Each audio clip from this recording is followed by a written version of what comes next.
परिधान मंत्री जी श्रीमान मोदी जी ने महिलाओं के लिए बहुत सारे काम किए, जैसे महिला को प्रताड़ित करना, महिलाओं की सुनवाई न होना, महिलाओं को शोषण करना, ऐसी सारी चीजें।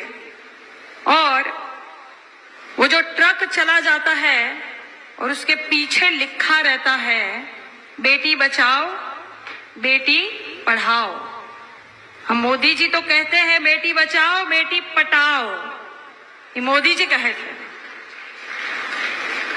तो ये आप सब लोग को क्या लगता है, क्या है, क्या बूझ रहे हैं आप लोग जी? ये नारा है, ये नारा नहीं है, आप लोग बूझे नहीं।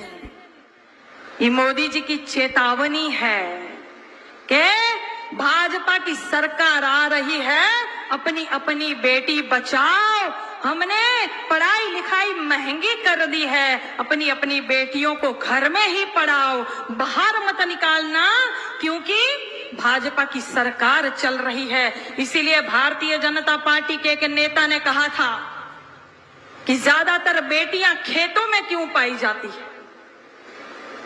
उनका कहने का अर्थ था कि अपनी अपनी बेटी बचाओ और घर में सुरक्षित रखो। और इसीलिए आप सब ने देखा होगा कि हाथरस का जो कांड हुआ था, खेत में दलित बिटिया की शव को जला दिया गया केरोसिन डालकर। शासन प्रशासन ने रात को चुपचाप अंधेरे में उस बेटी का शव जला दिया था, न परिजन जनों को बुलाया और न ही किसी पत्रकार भाई को जाने दिया। यह हम सबको याद है, हम भूल नहीं सकते, इसीलिए यह चेतावनी है। आप सभी को पता होगा चिन्मयानंद जी मुमुक्षु आश्रम चलाते हैं। मुमुक्षु का अर्थ होता है मोक्ष को देने वाला,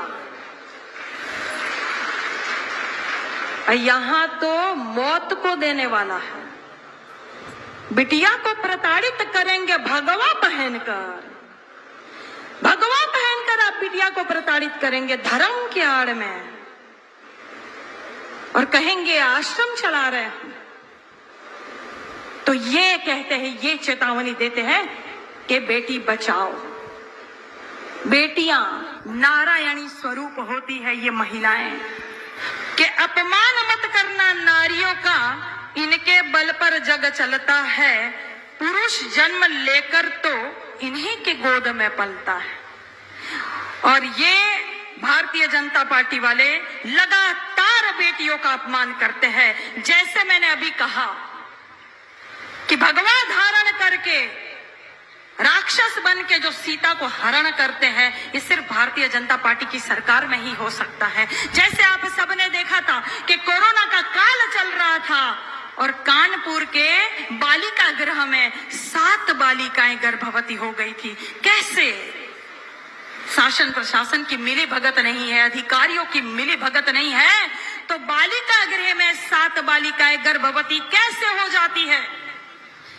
कैसे 15वें अगस्त को माननीय मोदी जी लाल किले से भाषण देते हैं और गुजरात में जो मोटा भाई है वो बिल्किस बानो के बलात्कारियों को छोड़ देते हैं। बलात्कारियों को छोड़ा जाता है, मिठाई बांटी जाती है, माला पहनाई जाती है बलात्कारियों को। क्यों? क्योंकि बलात्कारियों को बखूबी पता है कि हम कोई भी कांड करेंगे हमारा कुछ नहीं होना है। भारतीय जनता पार्टी के यहाँ मशीन रखा हुआ है, हम दूध के धुले होकर निकलेंगे, हमारा कुछ नहीं होना है। इसीलिए आशाराम जैसे बापू जो मोदी जी के गुरु है, आशाराम जी ने मोदी को कहा था, है मोदी आपको हम नाम देते हैं मोदी मल्ल। मल का क्या मतलब होता है? मल का मतलब होता है गंदगी। तो मोदी मल नाम देते हैं आशाराम बापू, जो बाद में बेटियों का बलात्कार करते हैं। और वैसे ही राम रहीम अभी छूट के आए हैं, तो भारतीय जनता पार्टी वाले उनको पिताजी पिताजी पिताजी कहते, थकते नहीं। ये स्थिति है महिलाओं की। 12-12 किलोमीटर तक बेटियों को घसीटते हैं भाजपा के नेता। ये स्थिति है महिला की, इसीलिए कहते हैं कि बेटी बचाओ।